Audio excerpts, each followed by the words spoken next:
The moment I see the text on her phone, my gut clenches like I've been punched. I wasn't snooping. I had no reason to. We've been married for 8 years, and I thought everything was fine. But the screen lights up while she's in the shower, and curiosity makes me glance. It's from someone named JT, a name I don't recognize. Last night was incredible. You make me feel alive in ways no one else can. I can feel my pulse in my ears.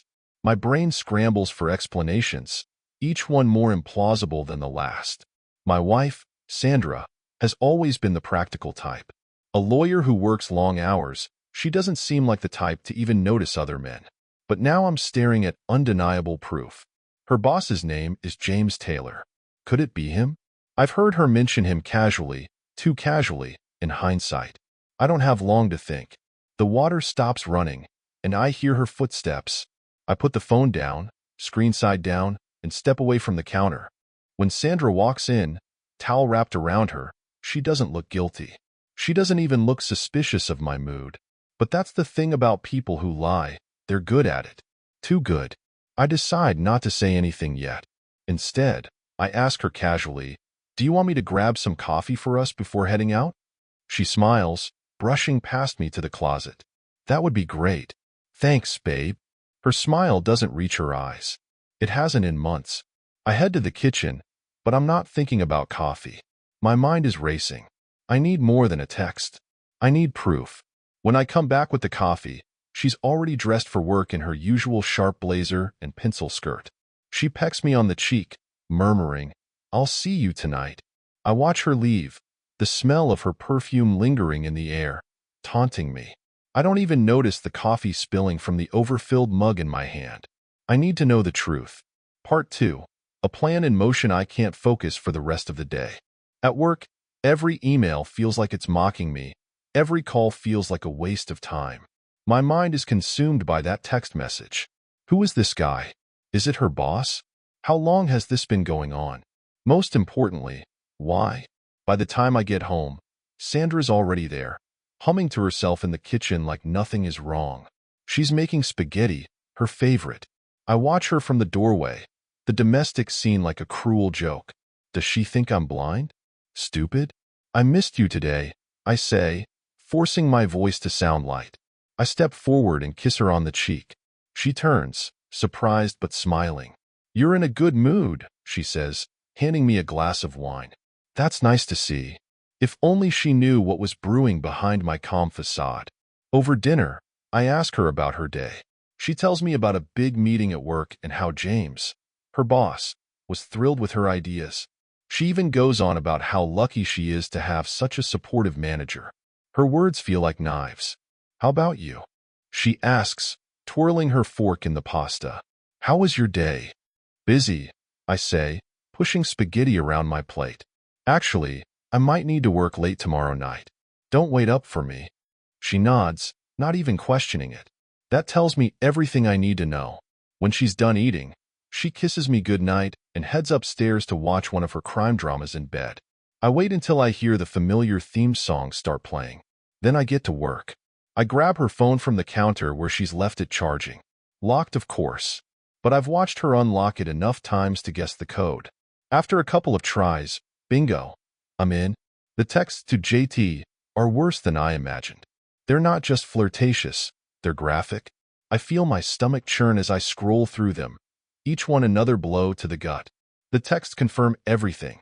It's her boss, James Taylor, and this isn't a one-time thing. It's been going on for months.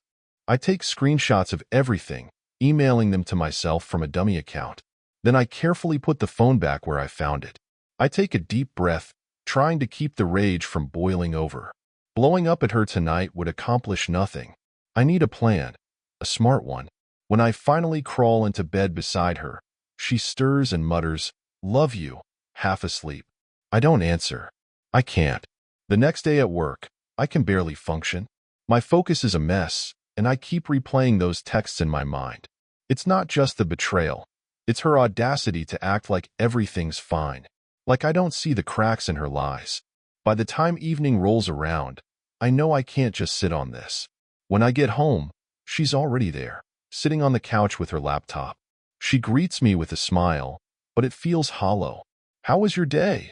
She asks, not looking up from her screen. Fine, I say. Yours? She launches into some story about her boss praising her during a team meeting. My hands clench into fists. She's testing my patience without even realizing it. I drop my bag by the door and stand there, staring at her. You ever think about honesty, Sandra? I ask. Her fingers pause on the keyboard. She looks up, frowning. What do you mean? I step closer, feeling the tension crackling in the air. I mean, do you think honesty is important in a marriage? Of course, she says, her tone wary now. Why are you asking?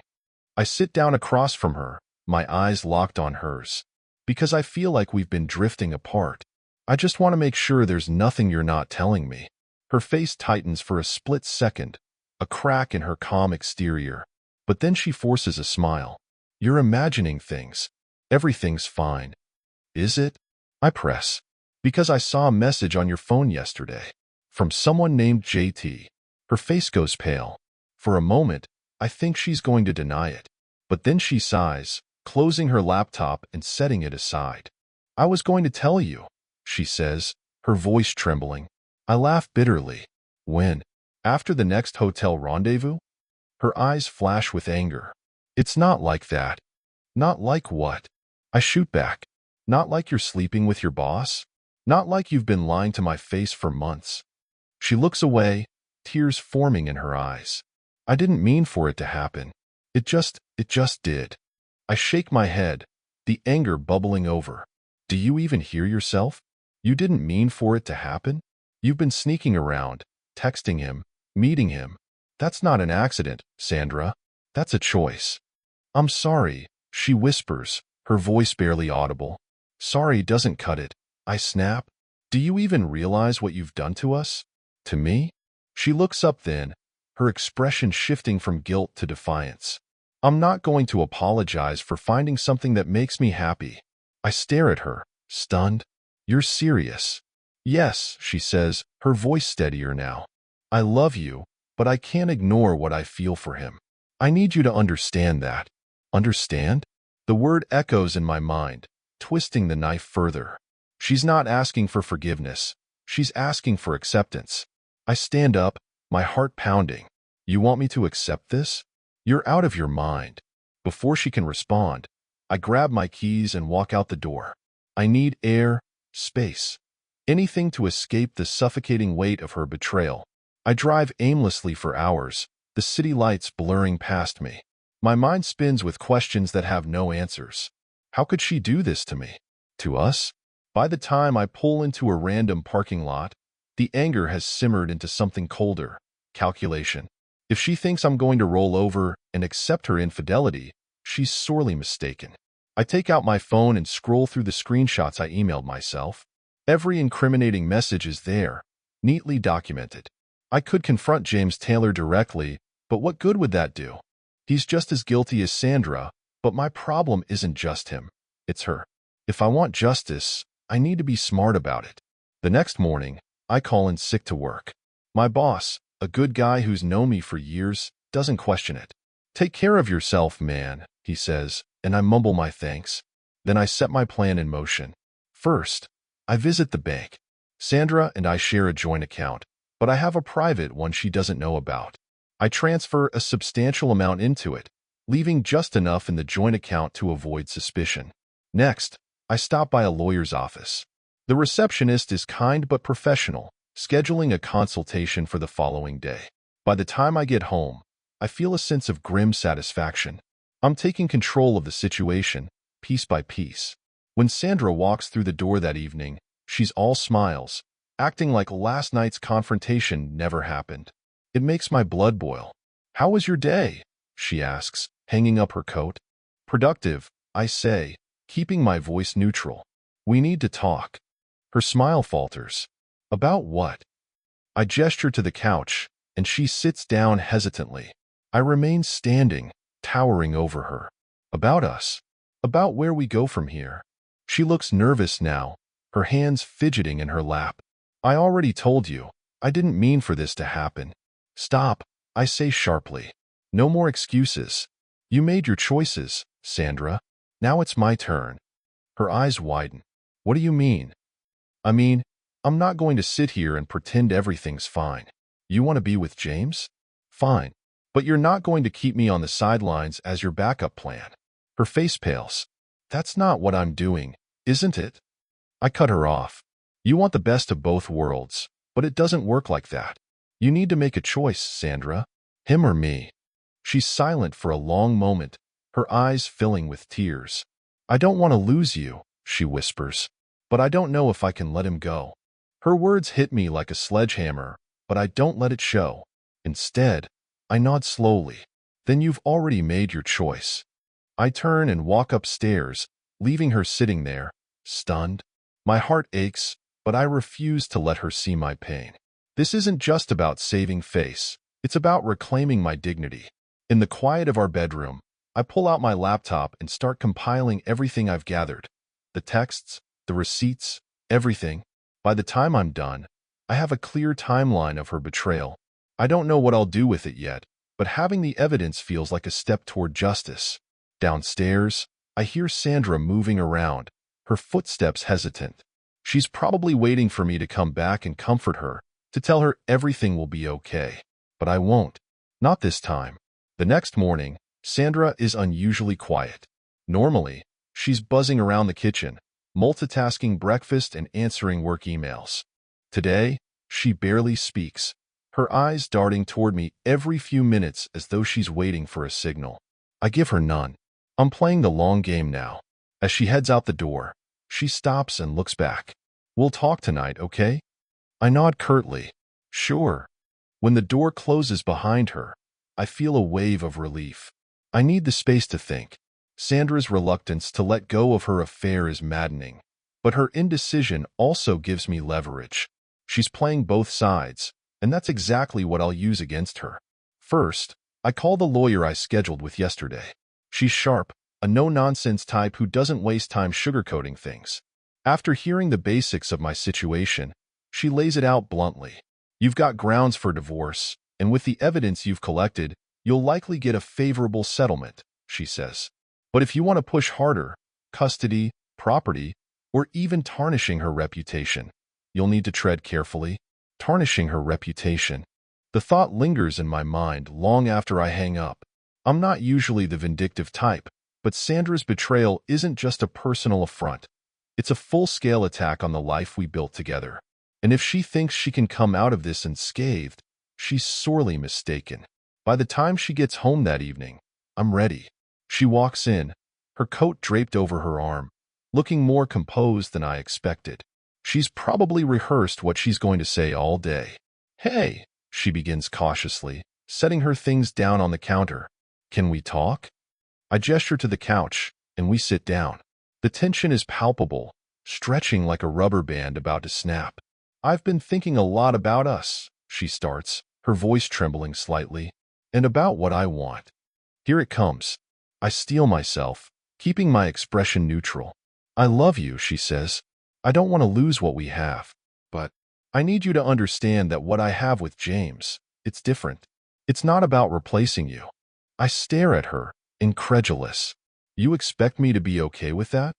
No, she says quickly. I don't. But I'm trying to be honest with you. Honest? I let out a bitter laugh. You've been lying to me for months, Sandra. Don't act like you're some paragon of honesty now. Her face crumples, but I press on. Do you even hear yourself? You're asking me to accept your affair like it's some minor inconvenience.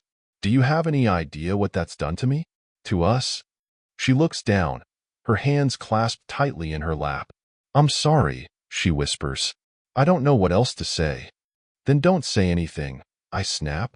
Actions speak louder than words. If you're serious about fixing this, end it with him. Completely. She looks up at me, her eyes wide. I don't know if I can.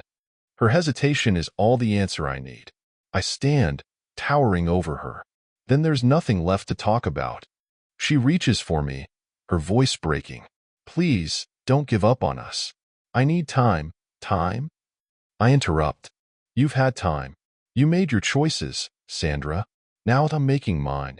I grab my coat and walk out the door, slamming it behind me. Outside, the cold night air hits me like a slap, but it's nothing compared to the numbness inside. I know this isn't over, but for now, I need to be anywhere but here. I spend the night at a motel a few miles away, the weight of her words echoing in my mind. She doesn't know if she can let him go. That hesitation, that wavering, is all I need to know where I truly stand in her priorities. But instead of despair, I feel a quiet resolve settling over me. If she thinks I'll just wait for her to figure out her feelings, she's in for a rude awakening. The next morning, I call in another favor, this time from an old friend, Matt. He's a tech-savvy guy I used to work with, and if there's anyone who can dig deeper into someone's secrets, it's him. James Taylor, you said? Matt asks, his tone curious. Yeah, I reply. Sandra's boss. I want to know everything. Where he lives, his habits, his connections. Especially anything that could put him in a compromising position. Matt whistles low. That's a tall order, but I'll see what I can do. You sure you want to go down this road? I'm sure, I say firmly. Just keep it discreet. While Matt gets to work, I spend the day making more preparations. I meet with the lawyer again, going over potential scenarios and outcomes. She emphasizes the importance of being calculated, of not letting my emotions cloud my judgment. If you want leverage, you'll need to document everything, she says. The more you have, the better your position. I nod, already thinking about the screenshots I've saved, the timeline I've pieced together. This isn't just about the divorce. It's about making sure Sandra understands the gravity of her betrayal. When I return home that evening, Sandra is waiting for me. She looks exhausted, her face pale and drawn. For a moment, I almost feel a pang of sympathy. Almost. You didn't come home last night, she says quietly.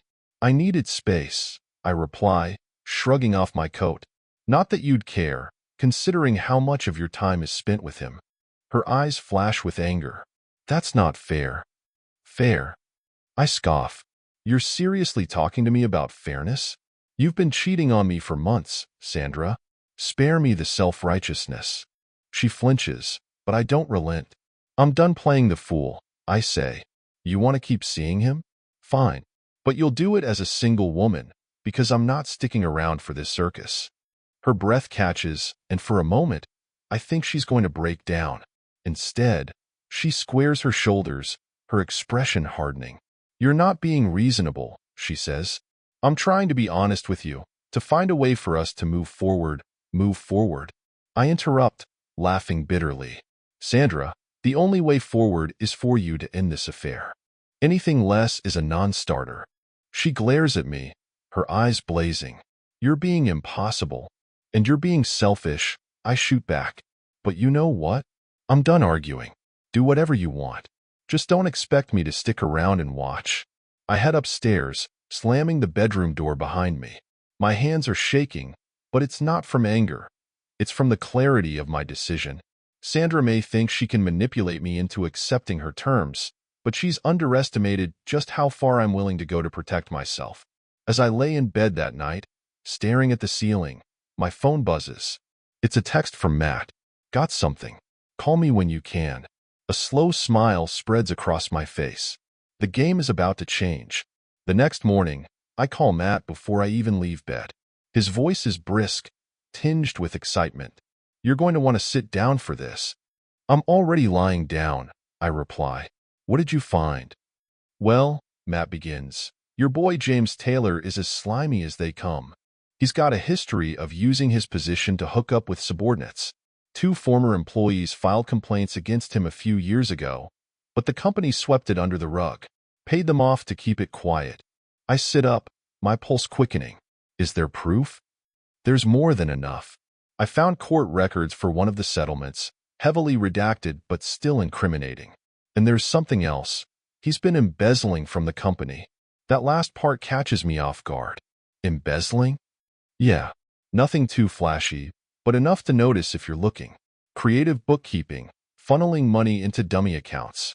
It's been going on for years. A grin spreads across my face. Matt, you're a genius. I know, he says smugly. What's the plan? I pause, considering my options.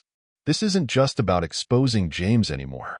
It's about using his dirty laundry to put Sandra in a position where she can't squirm her way out of accountability. I need a copy of everything you've got, I say. Email it to the same dummy account I used before. And Matt? This stays between us. You got it, he says, and I can hear the grin in his voice. Happy hunting. After hanging up, I take a moment to collect my thoughts. James's scandals are a gold mine, but I have to be careful about how I use them.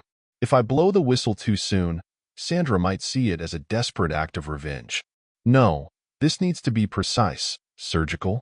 When I head downstairs, Sandra is sitting at the kitchen table, sipping coffee. She glances up at me, her expression unreadable. Morning, she says cautiously. Morning, I reply, keeping my tone neutral. I grab a cup of coffee and sit across from her. The tension between us is palpable. About last night, she begins, but I hold up a hand to stop her. I'm not interested in more excuses, I say firmly. If you've got something real to say it. She hesitates, biting her lip. I don't want to lose you. Her words should mean something, but they ring hollow. Then prove it, I say. End it with him. Right now. Her face hardens, and I know I've hit a nerve. You don't understand. I understand perfectly, I interrupt. You want to have your cake and eat it too. But that's not how this works, Sandra. Not anymore. She stands abruptly, her chair scraping against the floor. I need time to think, she says, grabbing her keys. I'll be back later. As the door slams behind her, I let out a long breath. The old me might have chased after her, begged her to stay. But that man is gone. The new me is already planning his next move. Later that day, I receive Matt's email.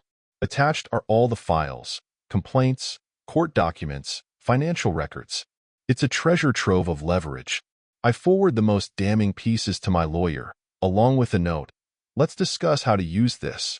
By the time Sandra returns that evening, I'm ready. She walks in, looking as though she's been crying, but I don't let it sway me. We need to talk, I say, my voice steady. She nods, sitting down on the couch. I've been doing a lot of thinking. And her eyes meet mine, and for the first time, I see a flicker of genuine remorse. I'm ready to end it, she says quietly. With James. The words catch me off guard, but I don't let it show. Why the change of heart? She looks away, twisting her hands in her lap. Because I don't want to lose you. And I don't want to be the kind of person who destroys what we've built. It sounds good, almost too good. But I've learned not to trust her words without action. Prove it, I say simply. Sandra stares at me, her hands trembling slightly. What do you mean, prove it? I lean forward, keeping my voice calm but firm. You need to end things with James. Completely. That means no texts, no calls, no late-night meetings. And I need to see it happen. Her eyes widen, and I can see the conflict brewing inside her. You don't trust me. I let out a bitter laugh. Of course I don't. Why should I? You've been lying to me for months. She looks away, tears welling up. I don't know if I can face him. You don't have a choice, I reply. This is your mess, Sandra. You clean it up, or we're done. Her silence speaks volumes, and for a moment, I think she's going to refuse. But then she nods, her shoulders slumping. Okay, she whispers. I'll do it. When? I press. Tomorrow, she says, her voice barely audible. I'll talk to him at the office. I narrow my eyes. No, not tomorrow. Tonight. Her head snaps up, panic flashing across her face. Tonight? I can't. You can, I interrupt. Call him now. Tell him it's over. She hesitates, her hand hovering over her phone like it's a grenade about to explode. I need time to think about how to say it. There's nothing to think about, I say sharply. You tell him the truth, that you made a mistake and it's over. She takes a deep breath, her hand shaking as she picks up the phone. I watch her dial, my heart pounding in my chest. This is it, the moment of truth. The call connects, and I hear his voice faintly on the other end. James, she begins, her voice trembling. We need to talk. I lean back, crossing my arms as she stumbles through the conversation. Her words are halting, filled with awkward pauses, but she gets the point across. By the time she hangs up, her face is pale, and she looks like she's about to cry. "It's done," she says softly, setting the phone down. "Good," I say. "Now delete his number." Her eyes flash with anger. "Is this really necessary?" "Yes," I say coldly. "If you're serious about fixing this, you'll do it." With a reluctant sigh, she deletes the contact and shows me the screen. For a moment, I feel a flicker of satisfaction, but it's quickly drowned out by the nagging voice in my head. Can I really trust her to keep her word? "We'll see if you mean it," I say, standing up. "Actions speak louder than words, Sandra. Remember that."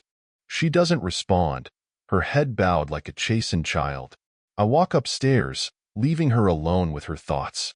It's a small victory, but the war is far from over. In the privacy of my office, I check my email. My lawyer has responded, and her message is short but encouraging. "This is strong. We can use it if needed." I exhale slowly, a sense of calm washing over me.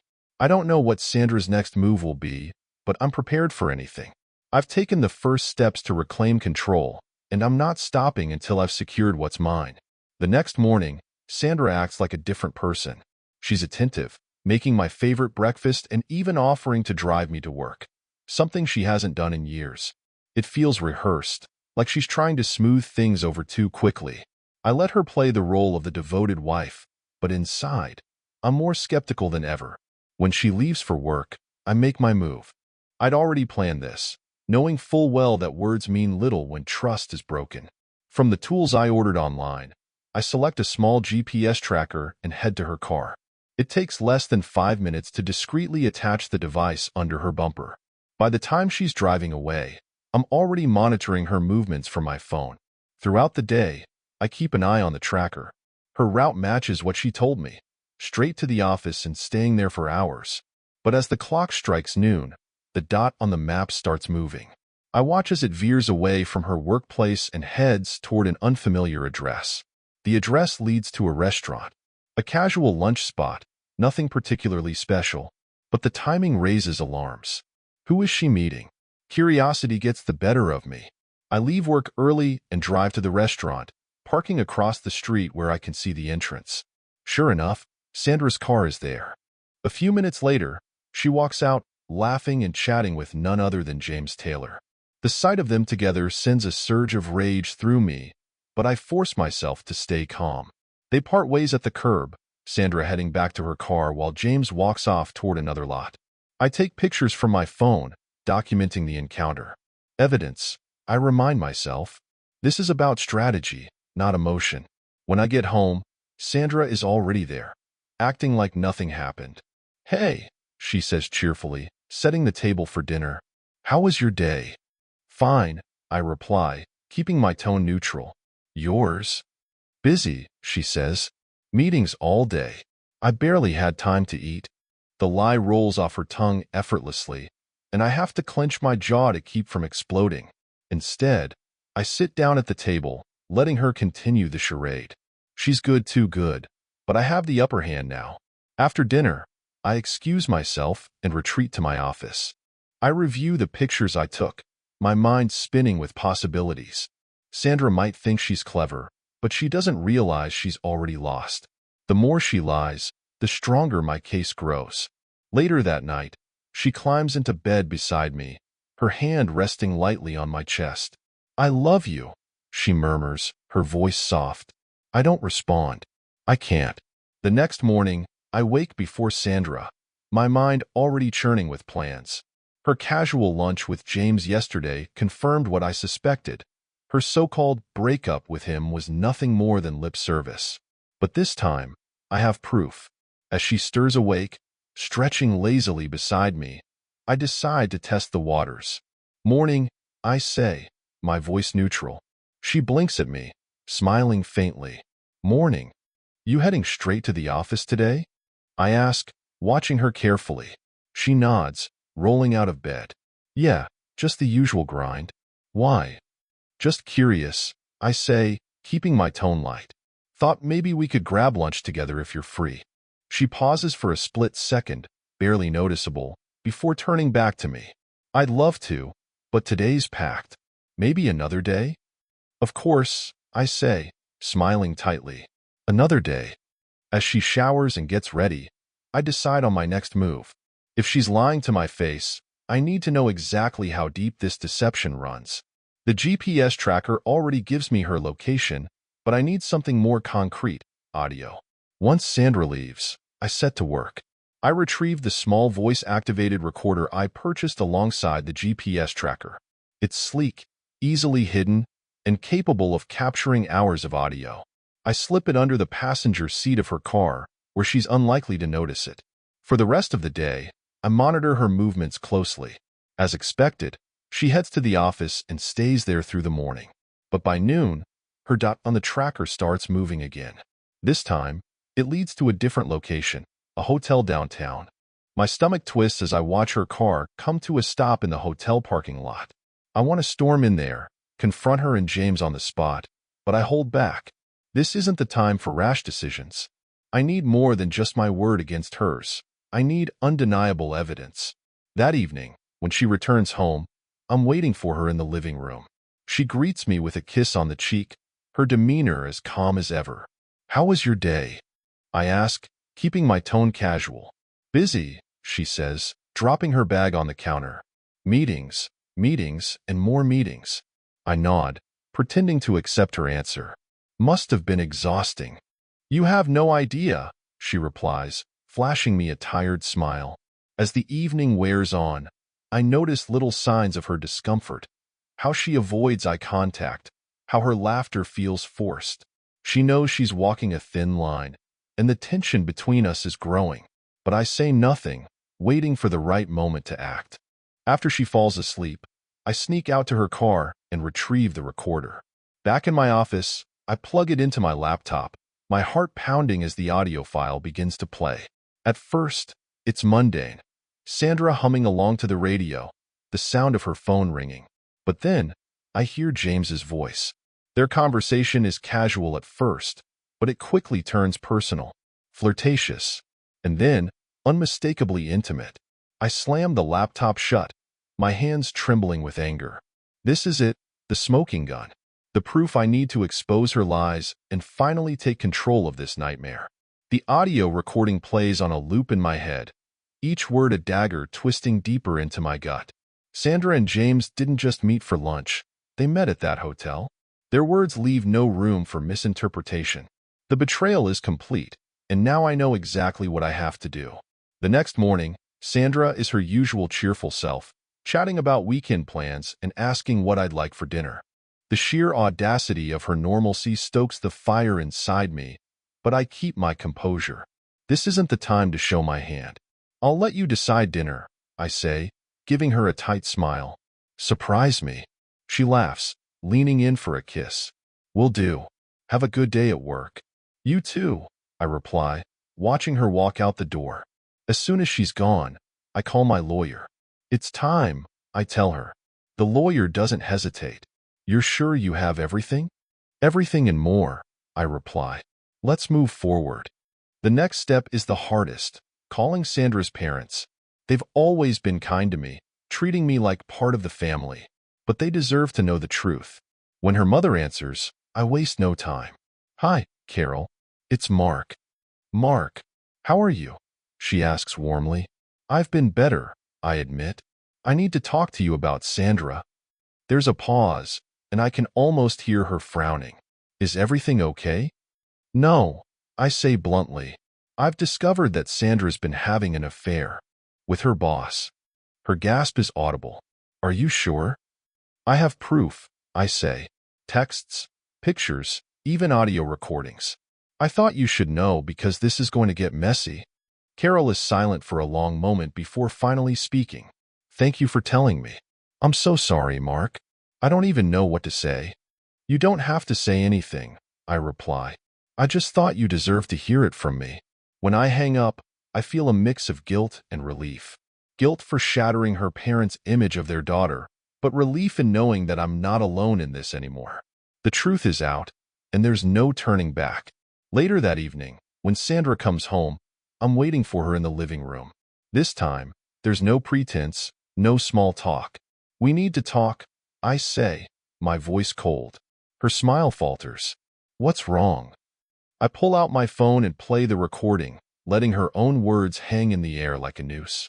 Her face drains of color as she realizes what she's hearing. Mark, don't. I cut her off. Don't even try to explain. I gave you a chance to end it, Sandra. You looked me in the eye and lied to my face.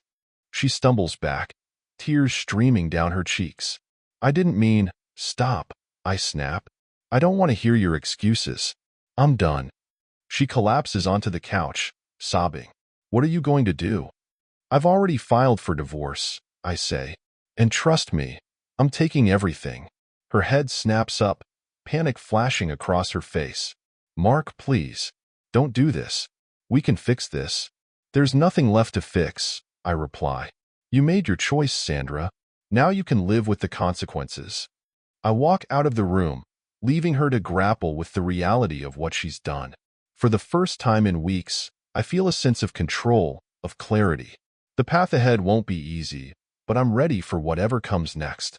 The morning after our confrontation, Sandra is still reeling. I can hear her shuffling around the house, her movements slow and unsteady. She's not used to being on the receiving end of consequences, and it shows. By the time she finally approaches me, I'm at the kitchen table, sipping my coffee. Mark, she begins, her voice raw from crying. Can we talk? I glance at her but say nothing, waiting for her to continue. Her hair is unkempt, her face pale. It's a stark contrast to the polished facade she's always maintained. For once, she looks human, flawed, vulnerable. I made a mistake, she says, wringing her hands. A huge mistake. But I love you, and I want to fix this. I take another sip of coffee, letting the silence stretch. Love? I finally say, my voice flat. You don't betray the people you love, Sandra. You don't lie to their faces and sneak around behind their backs. Tears spill down her cheeks, but I feel nothing. I was lost, she says, her voice breaking. I didn't know what I wanted, but I know now. I want you. I shake my head, setting down my mug. It's too late for that. You don't get to come crawling back now that the walls are closing in. She flinches as though I've struck her. Please, Mark, don't do this. Don't let this destroy us. I stand, towering over her. You destroyed us. Not me. This is on you, Sandra, and you're going to face the consequences. Without another word, I grab my coat and walk out the door. I can hear her sobbing behind me, but I force myself not to look back. I've spent enough time drowning in her lies. It's time to start living for myself. At work, I call my lawyer to check on the status of the divorce proceedings. Everything's moving along smoothly, she assures me. With the evidence you've provided, you're in a strong position. Sandra doesn't have much room to negotiate. The thought brings me a grim sense of satisfaction.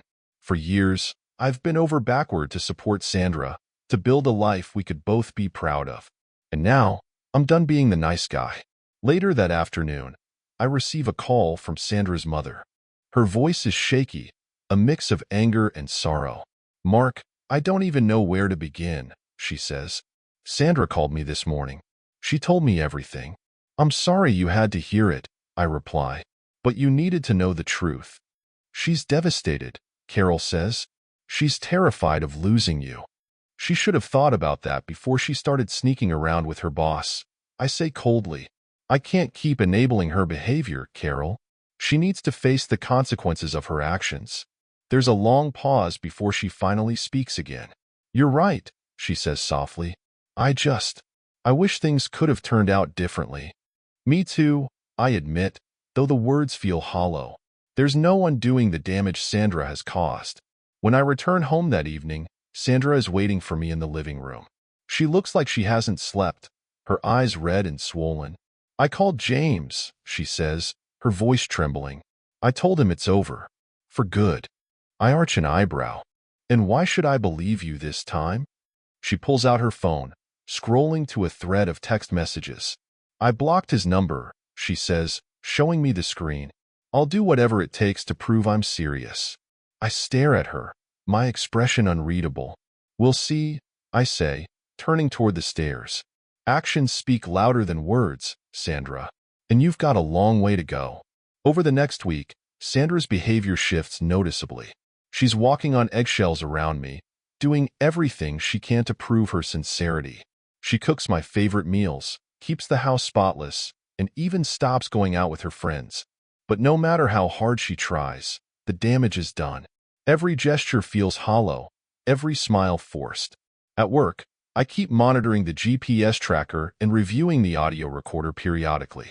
So far, her movements have stayed consistent with what she's told me, straight to work and back home. No more secret lunches, no more detours to hotels. But my trust is still non-existent, and I'm not about to let my guard down. One evening, as Sandra clears the dinner table, I receive a call from my lawyer. "Mark," she begins, her tone serious. "We've hit a snag." "What kind of snag?" I ask, my grip tightening on the phone. It seems Sandra's legal team is attempting to claim that her affair was a temporary lapse in judgment and doesn't justify the division of assets you're requesting. I laugh bitterly. Of course, they're trying to spin it. What else is new? "They're pushing for mediation," she continues, "which means you'll both need to sit down and discuss the terms face to face." The thought of sitting across from Sandra and her lawyer makes my stomach churn, but I know it's a necessary step. "Fine," I say. "Set it up." That night, as Sandra sits beside me on the couch, scrolling through her phone, I decide to confront her about the mediation. "Your lawyer reached out," I say casually. She freezes, her eyes darting toward me. "Oh, they're pushing for mediation," I say, "claiming your affair was a temporary lapse in judgment. Is that how you see it?" Her face pales, and she sets her phone down. "I didn't ask them to say that," she says quickly. "I swear, Mark. I've told them I just want to make things right." "Making things right doesn't erase what you've done," I reply, my tone cold. "And it sure as hell doesn't excuse months of lying." She looks down, her hands twisting in her lap. "I know. I'll talk to them. I'll tell them to stop." "You do that," I say, standing up, "because the last thing I want is another lie wrapped in pretty words." As I head upstairs, I feel the weight of her gaze on my back, but I don't look back. Her regret means nothing without action, and so far, her actions have been too little, too late. The day of the mediation arrives faster than I'd like. Sitting across from Sandra in a sterile conference room, flanked by our respective lawyers, the tension is palpable. She looks nervous, her hands clutching a tissue as her lawyer speaks. "We believe an amicable resolution is in everyone's best interest," her lawyer begins, glancing at Sandra for support. Sandra has expressed genuine remorse for her actions and hopes to move forward in a way that's fair for both parties. I let out a dry laugh. "Fair? You want to talk about fair? After everything she's done?" Sandra flinches but doesn't say anything. Her lawyer clears his throat awkwardly. "Mark, we understand your frustration, but we're here to find common ground." "There's no common ground," I snap. "She cheated, lied, and destroyed our marriage. I'm not here to make things easy for her." My lawyer places a calming hand on my arm. "Let's focus on the facts," she says, turning to Sandra's lawyer. "Mark has provided substantial evidence of Sandra's infidelity, including text messages and audio recordings. These aren't just lapses in judgment, they're deliberate choices." The room falls silent, and I can see the guilt written all over Sandra's face. For once, she doesn't try to defend herself. Sandra sits frozen, the weight of her actions pressing down on her like a physical burden. Her lawyer shuffles papers, clearly searching for a way to spin the situation. But the evidence my lawyer presented is airtight. There's no wriggling out of this. After an awkward pause, Sandra speaks, her voice trembling. "I'm not here to fight," she says, her eyes fixed on the table. "I know what I did was wrong. I just want a chance to make things right." My laugh is sharp, cutting through the tension in the room. "You had that chance, Sandra. Months ago. You threw it away." Her gaze snaps to mine, tears brimming in her eyes. "I didn't know how to stop. I was scared, confused." "Stop," I interrupt. "Scared and confused doesn't justify what you did. You weren't scared when you went to lunch with him. You weren't confused when you booked that hotel room." My lawyer clears her throat, bringing the focus back to the table. "This isn't about rehashing the past. The issue is how we move forward." Sandra's lawyer nods, quickly jumping in. My client is willing to forego a significant portion of the marital assets in exchange for a more amicable resolution. I lean back in my chair, considering his words. It's a tempting offer, but I'm not in this for financial gain. I want Sandra to understand the full impact of her betrayal. I don't want her money, I say flatly. I want her accountability. Sandra's head drops, her shoulders shaking as silent sobs rack her frame. For a brief moment, I feel a pang of something. Sympathy, maybe, but I push it aside. This isn't the time for weakness. The rest of the mediation drags on, with both lawyers negotiating terms while Sandra and I sit in silence. By the end of the session, the basic framework of our divorce is in place. She'll keep the house, but lose a substantial portion of her savings. The rest of our assets will be divided evenly, and I'll walk away with the clean break I so desperately need. As we leave the conference room, Sandra hesitates, turning to me. "Mark," she says softly, "can we talk? Alone?" I glance at my lawyer, who nods and steps away. Reluctantly, I follow Sandra into a nearby hallway, where she leans against the wall, looking more fragile than I've ever seen her. "I know I can't fix this," she says, her voice breaking, "but I need you to know how sorry I am. For everything."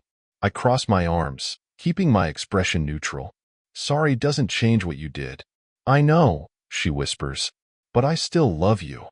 Her words hang in the air, heavy and bittersweet. For years, I would have given anything to hear her say those words. But now, they feel hollow, too little, too late. "I don't think you even know what love means," I reply. "If you did, we wouldn't be standing here." She flinches but doesn't argue. For once, she seems to accept the truth of my words. "I hope you find what you're looking for," I say, turning to leave. But it's not me.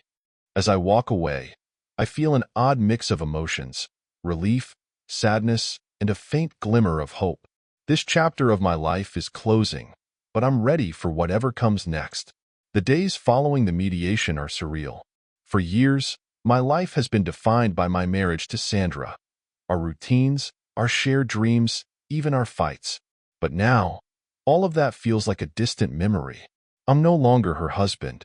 I'm just Mark, rebuilding the pieces of my life one day at a time. The divorce papers arrive a week later. My lawyer walks me through the details, but most of it is just a formality. I sign without hesitation, the pen gliding smoothly over the paper as though cutting the final tether that binds me to Sandra. Once the documents are filed, it'll be official. That evening, I sit in my empty house, staring at the walls that once felt like home. Sandra has already moved out, taking her things and leaving behind an eerie silence. For a moment, I feel the weight of loneliness pressing down on me, but I remind myself that this is temporary. Freedom comes with a cost, and I'm willing to pay it. I decide to distract myself by diving into a project I've been putting off, renovating the basement into a workshop. As I sort through tools and supplies, I feel a sense of purpose returning. This space will be mine, a symbol of my new beginning. Over the next few weeks, I focus on the little things: cooking meals for one, rearranging furniture, getting back into old hobbies. I reconnect with friends I haven't seen in years, their support a welcome reminder that I'm not alone in this.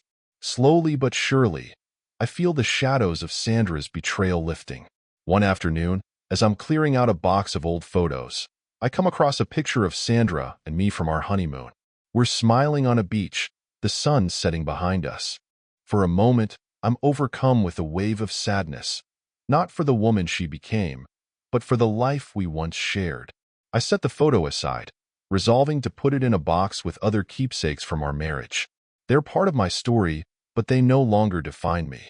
I'm ready to move forward. A few days later, I receive an email from Sandra.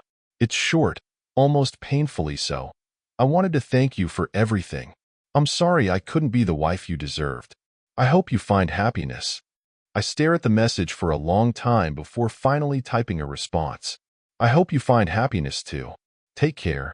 Hitting send feels like closing a door, a final goodbye to the past. The day the divorce is finalized, I treat myself to a quiet celebration. A good meal, a long drive through the countryside, and a moment of reflection. For the first time in months, I feel a sense of peace. The anger, the betrayal, the bitterness, it's all still there, but it no longer consumes me. As the sun sets, painting the sky in shades of orange and pink, I realize that this is just the beginning. My life isn't over, it's just taking a new shape. And for the first time in a long time, I feel hopeful about the future. Weeks turn into months, and life begins to take on a new rhythm. I throw myself into work, taking on new projects that challenge me and push me out of my comfort zone. The basement workshop becomes my sanctuary, a place where I can create, tinker, and find a sense of calm amid the chaos. Friends and family check in regularly, their support a lifeline during the tougher moments. My sister, always blunt but caring, sums it up best during one of our phone calls. "You've been through hell, Mark, but you're stronger than you think. And this is just a chapter, not the whole book." Her words stick with me, a reminder that life is about more than just the pain of the past. Slowly, I start to open up to new experiences. I take a solo trip to the mountains, something I've always wanted to do but never made time for. Standing at the summit, with the world stretching out below me, I feel a profound sense of clarity. The future is mine to shape. One evening, while grabbing dinner at a small neighborhood cafe, I strike up a conversation with a woman at the next table. Her name is Claire, and she's smart, funny, and refreshingly straightforward. We talk for hours, the conversation flowing effortlessly. For the first time in a long time, I feel a spark of something I thought I'd lost. We exchange numbers, and over the next few weeks, we meet for coffee, dinners, and long walks. Claire isn't like Sandra. She's grounded, honest, and unafraid to speak her mind. I tell her about my past, the scars still healing, and she listens without judgment. She doesn't try to fix me or offer platitudes. She just listens. As our connection deepens, I find myself laughing more, worrying less, and looking forward to what's ahead. Claire becomes a reminder that love doesn't have to be perfect to be meaningful. It's about partnership, trust, and showing up for each other every day. One night, as we sit on my back porch watching the stars, Claire takes my hand. "You've been through a lot," she says softly, "but you've come out the other side. That says something about who you are." Her words stay with me long after she's gone. I realize she's right. I've survived the storm, and I'm stronger for it. Sandra's betrayal was a turning point, but it doesn't define me. My life is my own, and I'm ready to embrace it. As the months roll on, I continue to build a life that feels authentically mine. I focus on my work, my hobbies, and my relationships, all while leaving the door open to new possibilities. The pain of the past hasn't disappeared, but it no longer holds me hostage. One evening, as I close up my workshop, I glance at the box of keepsakes from my marriage to Sandra. It sits in the corner, gathering dust, a relic of a life I've left behind. I think about tossing it, but then I stop. Those memories, however painful, are part of my story, and they've led me to where I am today. With a deep breath, I turn off the lights and step outside. The air is cool and crisp, filled with the quiet hum of crickets. As I look up at the stars, I feel a sense of peace I haven't known in years. The road ahead is uncertain, but for the first time in a long time, I'm okay with that. Because I know that whatever comes next, I'll face it with strength, resilience, and an open heart. Have you ever faced betrayal and come out stronger? Share your story in the comments below. I'd love to hear how you found your way forward. And if this story resonated with you, don't forget to like, subscribe, and hit the notification bell so you never miss a tale of resilience and redemption. Let's build a community where we learn and grow from life's toughest moments together.